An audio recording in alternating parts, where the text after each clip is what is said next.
Bonsoir à tous, on va commencer à aborder des mouvements de pensée et des réflexions autour du paranormal et de l'ufologie en général, afin de complexifier un petit peu la chaîne entre les différents sujets que je vous propose. Avant ça, je voulais m'intéresser aux manipulations et à l'instrumentalisation que les gens peuvent faire de ces thématiques. Le paranormal a toujours divisé.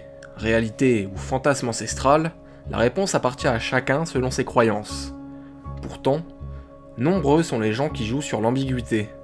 À tort ou à raison. Moi le premier avec cette chaîne, j'essayais d'abord de vous divertir sans prétention, mais devant l'augmentation croissante du public, je me devais d'ajouter un petit peu de réflexion à ce divertissement.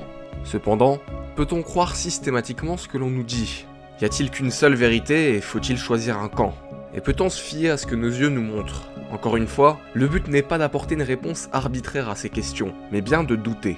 Et quoi de mieux pour ça que de prendre l'exemple de James Randi, un ancien magicien, aujourd'hui sceptique et démystificateur, qui durant une période de sa vie, essaya de démasquer Uri Geller, un homme qui revendiquait être capable d'influer sur la matière par la pensée, autrement dit, être capable de psychokinésie, et qui est devenu riche grâce à son prétendu don. Uri Geller est né le 20 décembre 1946 à Tel Aviv, en Israël. À l'âge de 22 ans, il se fait connaître dans les boîtes de nuit pour ses représentations dans lesquelles il se met en scène en pliant des cuillères par la pensée. Par la suite, Uri Geller fait ses performances dans des théâtres, des auditoriums ou encore des universités en Israël.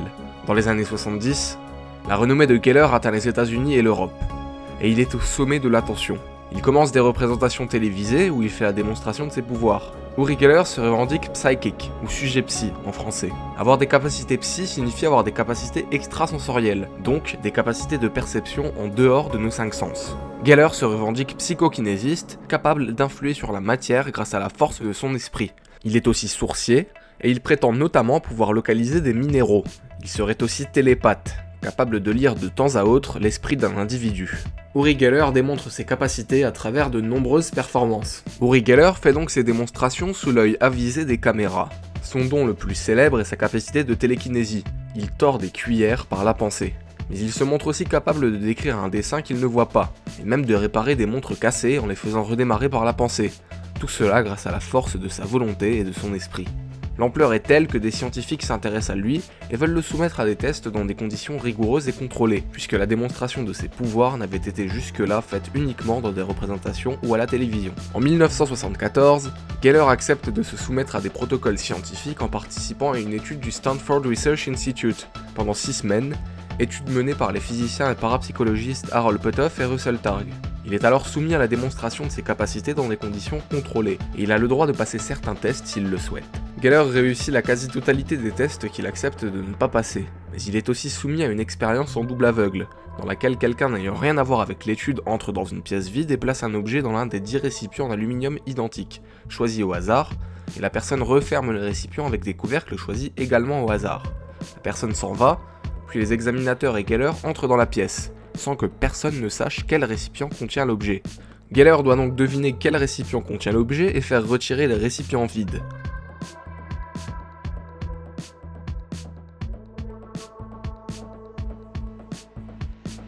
Finalement, Geller doit également écrire quel récipient contient l'objet, puis il finit par le désigner et doit l'ouvrir.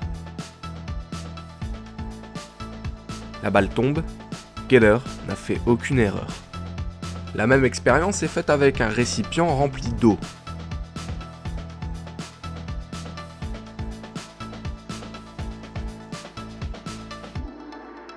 À nouveau, Geller réussit le test.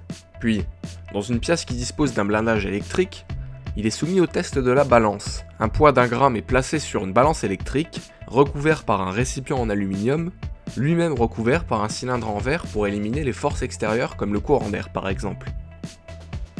Le début du protocole consiste à taper sur le couvercle, puis la table, puis lui donner un coup de pied et sauter sur le sol. Tout cela afin d'enregistrer les signaux de ces effets pour les séparer d'autres signaux liés aux capacités prétendues de Geller.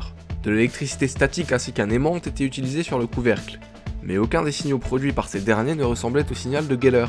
Le signal de Geller n'a pas pu être reproduit, comme on peut le constater sur ce diagramme qui nous montre les différents signaux produits. Les 2 signaux du haut sont les seuls provoqués par Geller, et correspondent à une réduction et une augmentation du poids observé.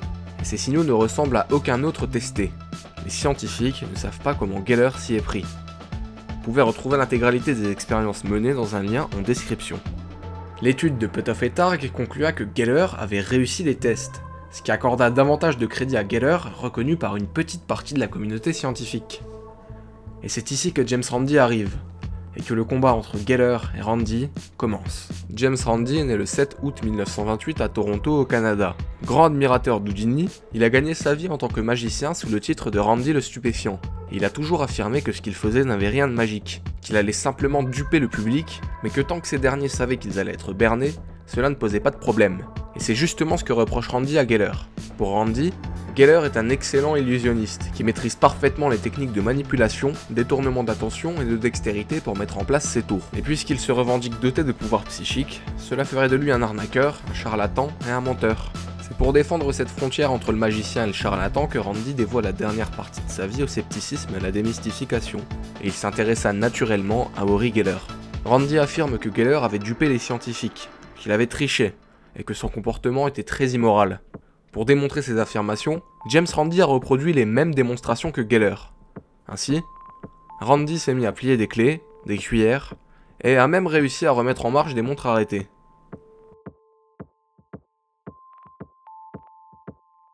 S'il parvient à montrer que n'importe quel magicien est capable de démontrer les mêmes dons que Geller, l'argument qu'on lui renvoie est qu'il est magicien, justement, et que même s'il copie, les dons de Geller restent authentiques. À l'apogée de la carrière de Geller, Randi sortit un livre, The Truth About Uri Geller, dans lequel il se charge de démystifier Uri. J'ai parcouru le PDF du livre, et je me base donc principalement sur le travail de Randi pour contrer tout ce que nous avons vu sur Uri Geller. Commençons par les tests scientifiques, censés être la preuve de la reconnaissance des dons d'Uri. Randi est persuadé que Geller est parvenu à duper les scientifiques. Lors de l'expérience de la boussole, par exemple, Geller lève les mains autour du compas. Bien entendu, aucun aimant ne se trouve dans ses mains. Cependant, Randi remarque que l'aiguille de la boussole bouge non pas en réaction au mouvement de ses mains, mais de sa tête. Pour Randi, Geller aurait dissimulé un aimant dans sa bouche.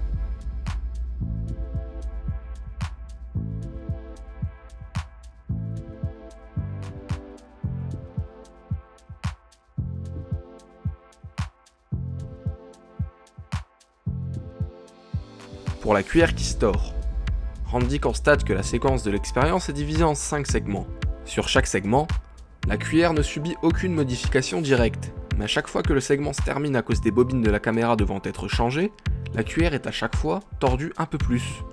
Geller aurait donc profité de l'attention détournée des scientifiques occupés à changer la bobine pour tordre à chaque fois la cuillère discrètement, puisqu'aucun changement n'est visible directement sur les segments. De plus, Randi théorise sur les conditions des tests à partir des informations qu'il a récoltées. Pour lui, Geller a pu exploiter les failles dans les tests qui n'étaient pas parfaitement contrôlés, afin de tricher et duper les scientifiques. Randi prend l'exemple de l'assistant de Geller, Chippy Strong, qui assista de l'extérieur de la pièce au test télépathique de Geller, et qui devait donc reproduire un dessin qu'il ne voyait pas. Apparemment, Geller pouvait demander à quitter la pièce s'il le souhaitait, et ce relâchement sur le contrôle de l'expérience permettait à Chippy de rapidement mimer à Geller le dessin, ce qui donne les résultats que vous pouvez voir. Randi soupçonne même Chippy d'avoir pu assister de près aux expériences, ce qui pourrait corroborer sa théorie de complicité. Les scientifiques Targ et Puthoff se sont défendus des accusations de Randi, l'accusant à leur tour de théoriser sur des événements auxquels il n'a pas assisté. Et ils mettent en avant leur succès scientifique pour faire pencher la balance. 95% de leurs études menées pour le gouvernement, dont la vision à distance, sont toujours classifiées, et elles ont été utilisées dans plus de 200 missions, notamment pour la CIA et la NSA. Enfin, ils mettent en avant leurs publications scientifiques concernant leur travail dans des revues de sciences. Cela dit, la légitimité du travail de ces scientifiques n'exclut pas le fait que Geller ait pu tricher. Cependant, Randi, même s'il parvient à fédérer les sceptiques de son côté, doit se frotter à l'opinion publique qui a tendance à le voir comme un acharné jaloux et entêté. Randi va alors tout donner pour démystifier Geller. Il prend l'exemple d'une émission italienne dans laquelle Geller fait une prestation où il plie des clés par l'impensé. Randi montre que Geller n'utilise qu'une simple technique de détournement d'attention pour parvenir à plier discrètement les clés. Il ne fait ensuite simplement que faire semblant de plier davantage. Did you catch it? All right, roll back just a tiny bit if you can, Jim. You will see him do it twice, right on camera, right in front of you. Bingo. Bingo. That's it. It's that simple. He does it right smack in front of you, saying, you can't bend these keys, as he bends it. Look very carefully here. Look at the angle of the key. It's already bent in his hand, okay? Look at the angle. Try to fix that in your mind. That actual angle of the key. All he's doing is turning the yellow handle up more and more. That levels out and the rest of the key points at the sky. Geller utilise la même technique lorsqu'il plie des cuillères. I'm doing it with my mind. Is it hot? No, it's totally cold. Yes, of course. Look, it's still very easy. It's still continuous for about 3 minutes. Vous n'avez rien remarqué? Watch. There we are. That's it. Now, you cannot tell me, folks, that a man of his age needs to hold onto a spoon with both hands when he stands up and walks a couple of feet with it.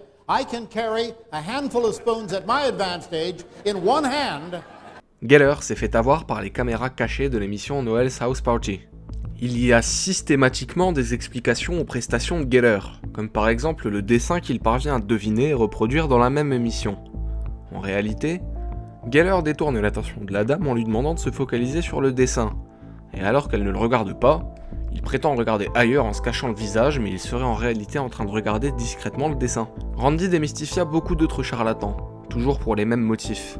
Il trouvait ça malhonnête que des gens puissent s'enrichir en trompant d'autres personnes et en prétextant avoir des dons. Uri Geller, lui, s'est enrichi grâce à des groupes miniers en offrant ses services de sourcier. Au cours de sa carrière, Geller s'est présenté comme un sujet psy, un mentaliste et même un télépathe. Il aurait même aidé les services secrets dans des affaires. Cette carrière secrète est relatée dans le documentaire La vie secrète de Uri Geller. Aujourd'hui, Geller se considère comme un mystificateur, car il estime que cela évoque tout le mystère et la complexité qui planent autour de lui. Voilà, je tenais à faire cette vidéo pour vous montrer qu'on ne peut pas toujours se fier à nos sens, et pour peu qu'on tombe sur quelqu'un d'assez manipulateur et malin, on a vite fait de tomber dans une croyance aveugle. Je n'ai traité qu'une petite partie de l'affaire, donc si jamais vous désirez en savoir plus, n'hésitez pas à aller voir dans la description. N'oublions pas qu'on a souvent tendance à chercher une explication compliquée alors que la réalité est toute simple, mais noyée dans beaucoup d'artifices. Alors je vous dis à la prochaine, et d'ici là, gardez l'esprit ouvert. Salut.